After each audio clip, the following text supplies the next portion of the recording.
Welcome to Body Language of the Soul podcast. My name is Sandra Khoury. I'm a holistic therapist and wellness professional, and I'm going to be your host. In this podcast, I'm going to take you through a personal development process that reminds you how to reconnect with your own healing ability that we are all born with. What is important throughout this podcast is to be open-minded. I invite you to just let go, completely let go, and enjoy the wave that you are about to embark on with me. In this podcast, you'll learn new concepts about healing and how the body operates and tries to communicate with you. You'll learn how to give your mind, soul, and body a voice so that you can reconnect with your true authentic self once again. Body Language of the Soul stems from my own studies in alternative holistic modalities, research, clients that I worked with for the past 10 years, and mentors that I follow that inspired me to develop this podcast. I will take you on a journey throughout your body and explain the different emotions that cause certain misalignments in the temple of your soul. I mean your body. Are you ready? Let's start. When you lose your true passion in life, you become depressed and you start to feel disconnected from your body, unable to understand that this is caused by your body's natural response to unresolved conflict and trauma. When you move away from what you really want, whether consciously or unconsciously, your body becomes rigid, resistant, and depressed. And what you are doing does not resonate with your true passion in life and does not resonate with your soul. Sometimes you cannot change your circumstances. However, you can change how you feel about your circumstances.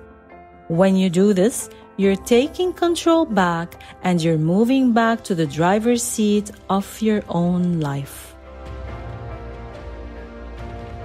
You respond to circumstances based on your past trauma and ancestral trauma.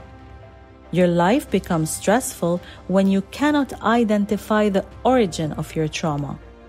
It can be so frustrating not to understand how you feel or even why you feel the way you do. Your life is also influenced and directed by past trauma. You sometimes make decisions based on negative experiences without realizing it. Many people are stuck in a fight or flight instinct as a result of abuse, rejection, or abandonment trauma. They found a survival tool that helped them to cope with trauma in their life. They will often hold on to the survival skills learned at the moment of trauma, regardless of whether it has a positive or negative effect on their life.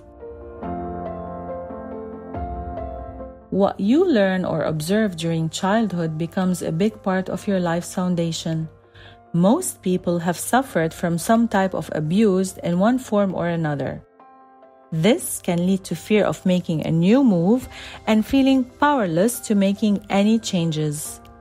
They hold on to pain as a trophy or because it has become their life story, allowing pain to become their identity.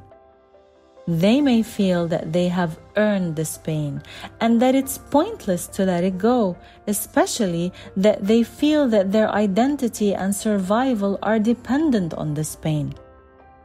The more you deny how you feel, the more your body suffers the consequences, and what was once an emotional issue can change to a physical issue.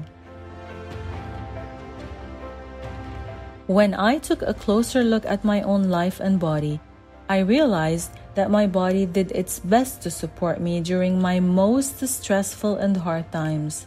My body never randomly failed me, even when I was on a wheelchair for 7 months because of back issues that I will be explaining the reasons behind them in the coming episodes.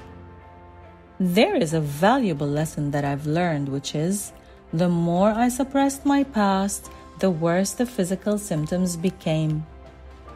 Our unconscious mind will begin to reach out by any means possible, including nightmares, fatigue, depression, mood swings, and hormonal problems, just to name a few. Anxiety levels will hit the roof and become so evident that they cannot be ignored. I felt a profound sense of freedom the moment I acknowledged what had happened in my past instead of living in denial. I felt like I had more control of my life. This was the first step in taking responsibility of my own future. For me, it was the first step from recovering from my past and becoming empowered and in control again. Being in control of your own life is a very powerful state of mind to be in. While you are listening to Body Language of the Soul, make a point of trying to spot similar patterns in this podcast which might resonate in your life. My purpose is to empower you to be more aware of how your body feels and what it may be trying to tell you. I want to remind you how to listen to your body, to understand your trauma, and to be aware of any emotional and physical block. I want you to stop thinking of yourself as a victim and to kickstart a journey to healing. You are all incredibly amazing. You're valuable, brilliant, and you're unique. You do not need anything outside yourself in order to grow emotionally and spiritually. All of the resources are within you, in the deepest essence of your soul, and your body is always trying to talk to you through the body language of the soul.